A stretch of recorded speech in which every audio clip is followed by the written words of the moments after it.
Bowtech here. How you doing today? Oh, I like. Oh, that's nice. Number of people have been calling and writing in and so forth, going, "Hey, Tech, why don't you, you and Bo go back to the basic roots in guitar playing?" And in my mind, you know, how far back is back? So we discussed it a little bit, and we're going to start a series. We're going to start a couple of different things going on. I'm going to do the basics, the basic chords, things of that nature, and take it as far back as I can to the very beginning. And I guess the best place to start with all of this is the guitar. Yes, we do have some fancy equipment around the shop that is real expensive, but man, we didn't start that way.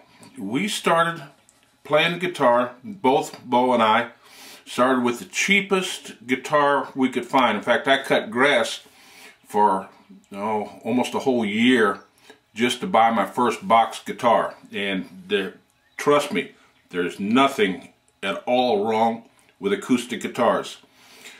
But the reason for this series is for the beginner and the person that doesn't even have a guitar. This particular guitar, I won't say what brand it is, and I really don't care what brand it is. You can tell it's covered in dirt and dust, and no name, fancy no name guitar. You can tell that the fretboard's kind of dug out. Some people will ask, what does that? That's usually your fingernails, and usually from playing it. If your fingernails are not cut short enough, it'll dig in to this board. And fancy guitars got it. It's just the nature of the beast. But this guitar is covered in chewing tobacco spit, and it's got dirt all over it. It's got all kinds of problems. Picked it up for $12 at a local pawn shop. It's only got 2 strings on it. How do you know that it's a good guitar? Well, you don't unless you do some looking real quick. It doesn't take long. First thing you do is find you one that's in your price range, 10, 20 bucks, $30. You can get them, they're all over different pawn shops. There's a couple of things you have to look for. One, that this soundboard doesn't have any cracks in it. In fact, you have to inspect the whole guitar real close. Yeah, it's scratched up, it's all over, but I'll show you how to make that all pretty and all that good stuff. Yeah, it's got dirt on it. I don't care about that too much. It has 2 strings on it. If you look back at our string lesson, string and unstrung lesson, you'll see whoever had these strings on here wound them all the way down. Yep, didn't get the light right. Wound it down to the bottom of the post, which I know whoever strung it probably is not real sharp, but he at least did it correctly. It went down and he didn't overlap a whole lot of stuff. But anyway, that doesn't bother me. So you're sitting in this pawn shop and you're not even a guitar player. You don't know the first chord, you don't know nothing. Okay? So you look at this thing and it's got 2 strings on it. There are no cracks in it, which is good. That you have to have. There's no parts falling around on the inside of it. That's a good thing. No cracks. Okay. Next part. Just sit it in your lap like I'm doing and play the first string. I don't know if you can hear that.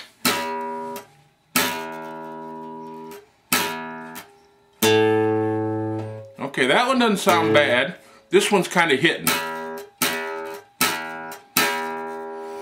Okay, there's a thing on a guitar called the action. The action is a multiple faceted little animal, but it's actually the clearance between the string and this fret, or the string and these frets. If you take your guitar and it makes that buzzing sound, And I'm not playing it real hard. If you play it hard, you get a really bad sound out of it.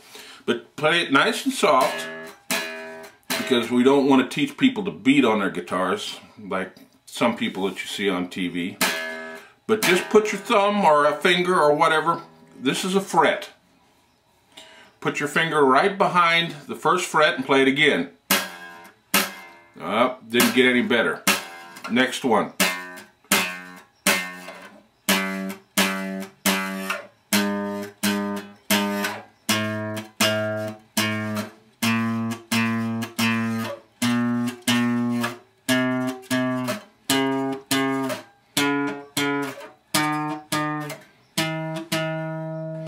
Okay, if you noticed, as I started down, up, whatever direction, towards the body of the guitar, the note got clearer or cleaner.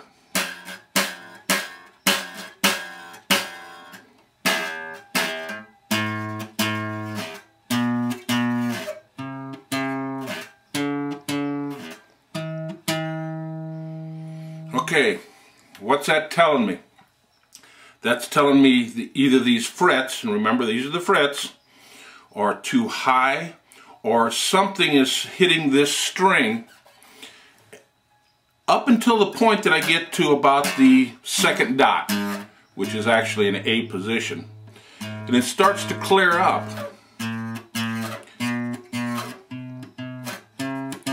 That tells me that the highest part of the neck is right here at the A position, which means the neck is actually bent down. Okay, there's a thing in a guitar called a truss rod. We'll get into adjusting the truss rods. The first portion of this is going to be breaking through and taking a cheap guitar and making it play great and sound great. What we've learned so far is there's no cracks. The neck is bowed this direction. It's bowed down, because as you come up, it gets cleaner.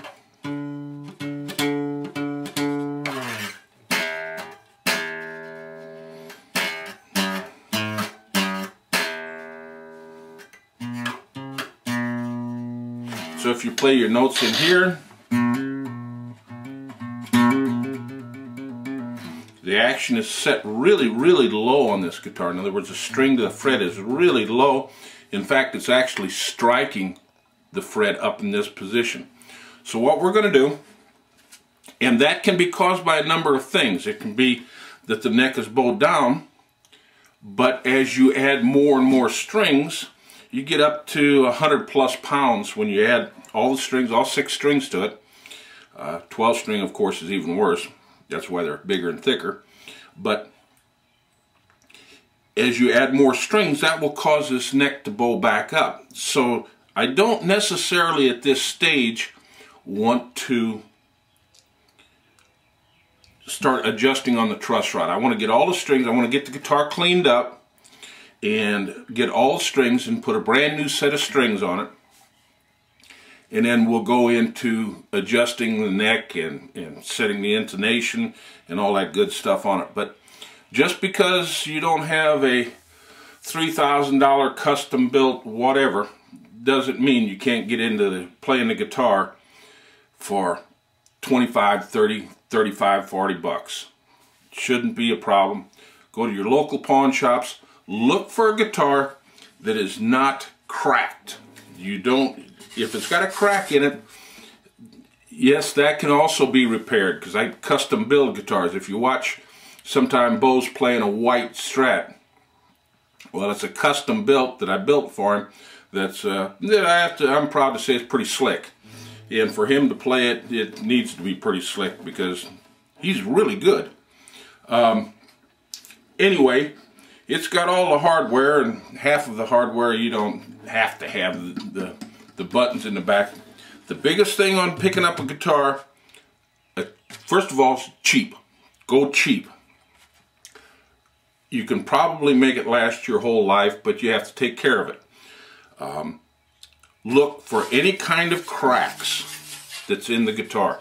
If it has a crack or it's busted, you probably unless you're really good at working on guitars, you don't want it. Okay? If it doesn't have all the strings on it, that doesn't necessarily make a big hill of beans. You want to make sure that all the parts are there. On this particular guitar, it's an acoustic guitar. You want the pins there, and you don't want any cracks, and you don't want deep gouges in here. And look at this is what we call a bridge. Look at it and see if people have cut on it or played around with it, because that may cause you to have to buy a new bridge for it. And if you only give 25 bucks for the whole guitar, this bone piece in here can cost you as much as 10 bucks by itself. So look around, check the tuners. Do they turn? Are they bent? Are they floppy and wobbly? This one's a little loose. This one's nice and tight. This one's nice and tight. But it's also got the strings on it. So possibly when you tighten the strings on the next ones that are kind of floppy, like all of these, it will tighten the action up on it. But you want to be able to at least turn it around, and you don't want these pins bent all the way out the sides, because that's just more money you got to add into it. So start off with, check your local pawn shops, check for a used old guitar if you want to start off cheap. If you already got a guitar, the next series, this will be series 1 in guitars.